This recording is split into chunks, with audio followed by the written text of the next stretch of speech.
প্রেক্ষাগৃহে উপস্থিত সকল জ্ঞানীগুণীকে আমার সশ্রুত প্রণাম।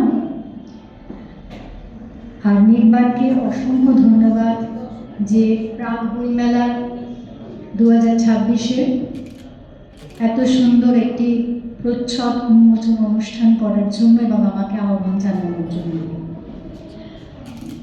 ভ্রমণ আমার কাছে নিছক আনন্দ নয়, আমার হৃদয়ের মুক্তি।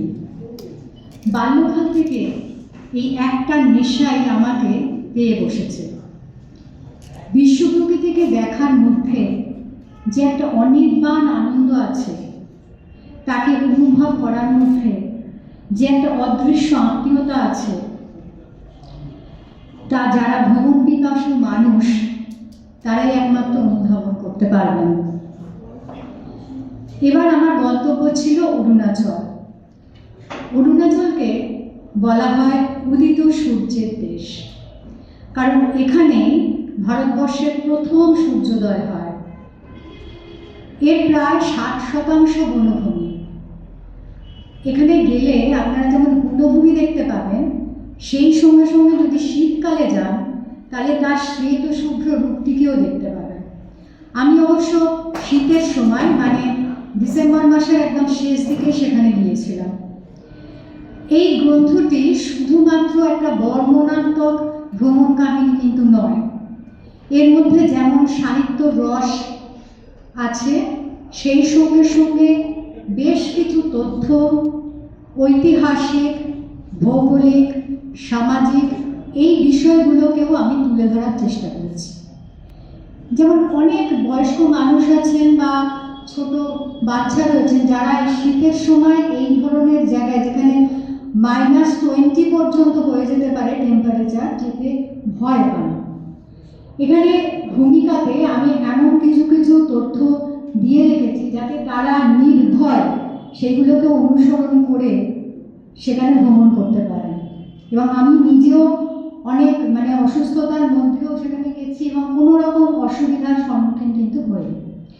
যাই হোক, আমি অরুণাচলের যে জোনটা ধরে এখানে আমার কাহিনী এগিয়েছে সেটা হলো ভালুকপং, বমডিলা আর হচ্ছে তাওয়াং। মুগ্ধতা, আনন্দ আর অপার্থিব অনুভূতি, এই তিনটিকেই আমি প্রত্যেক মুহূর্তে অনুভব করেছি এখানে গিয়ে। প্রকৃতি তার অনন্য বৈভব ছড়িয়ে রেখেছে পাহাড়ের খাঁজে খাঁজে রাস্তার দুপাশে।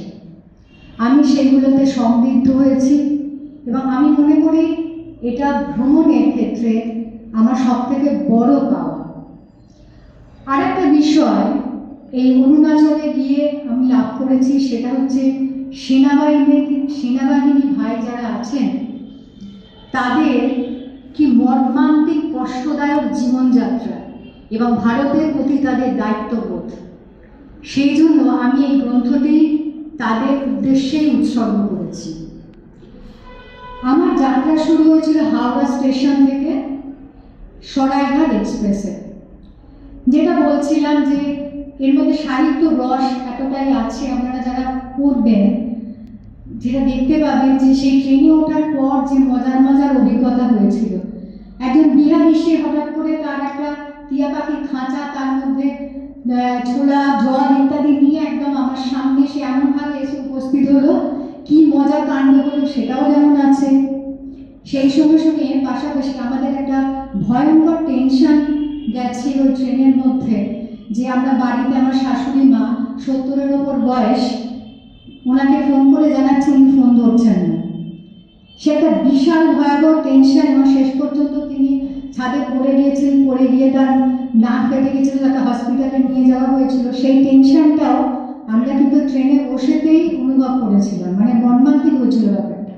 এবং আমার হাজবেন্ড তিনি ওই ট্রেনে বসে কীভাবে ওই ব্যাপারটাকে ম্যানেজ করলেন, ওইখানে বসে তার ছাত্রদের ওখানে পাঠিয়ে কীভাবে করলেন, সেই অভিজ্ঞতার ঘটনা এখানে আছে।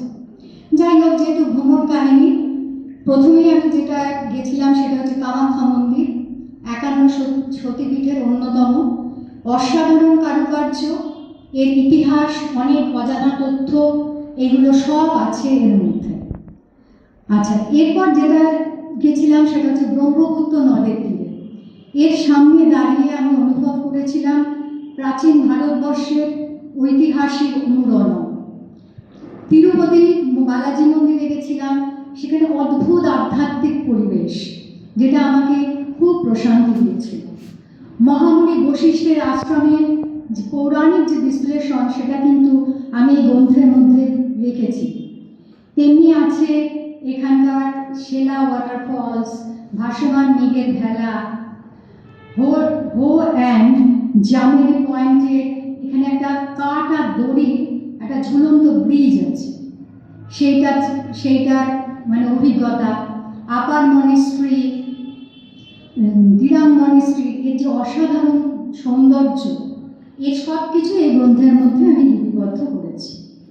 এরপর আসল যেটা, সেটা হচ্ছে বরফের রাজ্যে যখন আমি প্রবেশ করলাম, চারিদিকে অজস্র মুঠো মুঠো সৌন্দর্য ছড়ানো রয়েছে। শেলা পাস, জাং ফলস, বুমলা পাস, চীনা সীমান্ত, মাধুরী লেক, প্রচণ্ড ঠান্ডা, প্রবল ঠান্ডা, সব কিছুকে উপেক্ষা করে সেই একটা অবিশ্বাস্য সৌন্দর্যের যে অনুভূতি, সেটাতে সত্যিই হৃদয় ভরে গেছে। ভারতের বৃহত্তম তাওয়াং মনেস্ট্রির যে আধ্যাত্মিক শোভা, শ্রদ্ধেয় লামাদের অধ্যাবসায়, সেখানকার শিল্পীদের চিত্রাঙ্কন, অমিতাভের অমিত মুক্তি, এর জন্য এটা একটা বিরাট ঐশ্বরিক অভিজ্ঞতা আমি লাভ করেছি। বুদ্ধ পার্কের যে 60 ফুট দীর্ঘ যে বুদ্ধ মূর্তিটি আছে, সেটা থেকে বিস্মিত হতে হয়। সব থেকে যেটা আমার ভালো লেগেছে, সেটা হচ্ছে ধর্মগুরু দালাই লামার জন্মস্থানে গিয়ে, সেখানে তার নিজের হাতে পোতা একটি বৃক্ষ আছে, সেটা যখন স্পর্শ করেছি, মানে সেই অনুভূতি, সেই অভিজ্ঞতা আমি চিরকাল আমার স্মৃতির মণিকঠায় থেকে যাবে। এই সব মিলিয়েই আমার এই গ্রন্থ। এবার অরুণাচল গ্রন্থটির যথাসম্ভব তথ্য দেওয়ার আমি চেষ্টা করেছি, এবং যেটা বললাম, এর মধ্যে ইতিহাস আছে, ভৌগোলিকতা আছে, সামাজিক জীবন আছে, এবং অর্থনৈতিক জীবনেরও একটা ব্যাখ্যা দেওয়ার চেষ্টা করেছি। সবাইকে অনুরোধ করবো, জীবনে পারলে একবার অরুণাচল দেখে আসবেন। এই অরুণাচলের পরিকল্পনাটা আমার স্বামীরই ছিল, এবং তাকেও আমি অসংখ্য ধন্যবাদ জানাচ্ছি যে এইরকম অভিজ্ঞতা সত্যি আমি না গেলে হয়তো লাভ করতে পারতাম না। আর যারা ধরুন যেতে পারলেন না, তাদের জন্য একটা ব্যাপার আছে। আমার যে ইউটিউব চ্যানেলটি আছে, এই চ্যানেলে এর সমস্ত কিছু ভিডিওগ্রাফি করা আছে, যদি আপনারা দেখতে চান দেখতে পারেন। আমি এটুকু বলতে পারি, মুগ্ধ হবেন। সকলে ভালো থাকবেন, আবার দেখা হবে কলকাতা বইমেলায়। নমস্কার। এটা বইয়ের মধ্যেই দেওয়া আছে।